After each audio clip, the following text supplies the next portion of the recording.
Herman and April Moncrief were high school sweethearts. After 10 years of dating, they said, "I do." Both were Christians and had high expectations for their marriage. Our dating life was such a fairy tale. I just thought it was going to be this beautiful 50-year event. The first, I would say, 4 or 5 years, man, it was still like we were on courtship. We were still dating. 5 years into their marriage, April was ready for kids, but Herman was reluctant. When they did get pregnant, they were shocked to find out they were having twins. And I remember the doctor saying, "I see 2 heartbeats," and normally people would be excited, and I was. But I called him at work to tell him, and it was silent. He was totally silent, because we're planners. It really just threw us for a loop. We planned the pregnancy, but we didn't plan 2 babies. Their children, Asia and Bryce, were born in March of 2005. Immediately, the pressure of being new parents created tension. I was mama, he was daddy. Those were our roles, not wife, not husband. We kind of forgot about each other. And so we just focused on the children. Herman found his escape through work. Usually, if things are not going right, or if I just want to get away, there was always something to do. So I just go to work.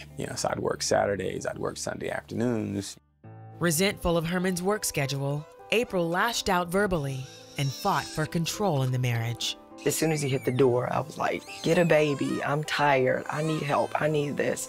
I wouldn't let him rest, he couldn't relax. So our household at that time was really just, it was like walking on eggshells for both of us. We were not talking or we were bickering. It was like those two extremes, and that was really it. I think at a certain point, I became one of these guys that's just really numb, right? So whatever you say, it didn't matter. Most times I wasn't even listening. April repeatedly threatened Herman with divorce. But I think part of me probably did want the divorce, but I didn't. And in my heart of hearts, I didn't. I kind of wanted to scare him into, the ultimatum. And after the 50th time, I was just really trying to get his attention. Herman eventually reached his breaking point. Consistently, twice a week, 3 times a week. I want a divorce, I want out, I'm tired, I want a divorce. I was just to the point where, hey, this is what you want, this is what I'm gonna give you. Not for one second, I didn't think that we would end up divorced. I should have, but not for one second did I think so. When he said, "Okay, I give you what you want, I'm done." The pride in me was like, fine, but inside I was screaming like, no, I don't want this. I didn't take the time to, to really pray about it. I didn't take the time to, consult God and understand, what's his role in this whole situation. And I was just like, nope, I'm not doing any counseling. I'm not talking to anybody. I'm just signing. In 2006, the divorce was final. Reality hit for Herman when April moved 2 hours away to be closer to family. That's when I felt a huge sense of loss. When you're basically in a place of solitude and you've got a lot of time to think, a lot of late nights, and there's no one around but you. You have a lot of time to think. You had a lot of time to pray, and you get a level of clarity. I think that's unmatched. I remember specifically stuffing covers or sheets underneath their door, and because I would go into my room and cry so loud. I cried in that house probably for the first month. Herman drove to see the children almost every weekend, and during his visits, Herman and April spent time alone again. The kids were away. I knew they were safe. They were with my parents. I didn't worry about them, so now I could focus on this, and he could focus on me. And so we started to kind of rekindle the magic that was gone when the babies came out. I don't think I ever stopped loving her, I'm saying.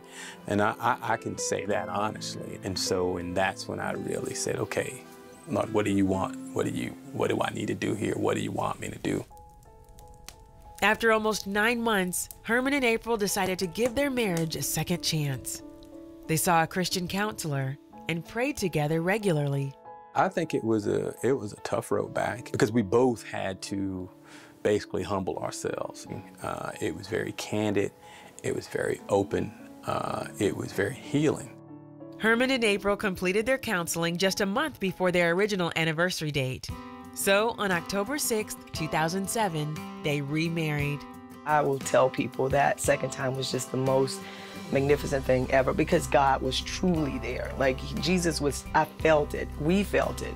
To stand up there and be able to, you know, once again recite your vows in front of the Lord and in front of the people that we care the most about.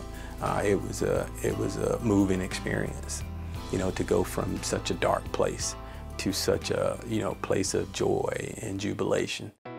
Today, the Moncriefs want other couples to know the hope they found in their darkest hour. Like, you can't go through what we've been through and not acknowledge him, that he healed and restored. Jesus did a miraculous thing for us, and he can do it for anybody. Stop trying to change it yourself. I would say have some faith in Jesus Christ. Take the time to commune with him. Take the time to, you know, commune together in Christ with your mate and pray without ceasing. And he will move it, he will change it. I mean, if you believe and you have faith, he will.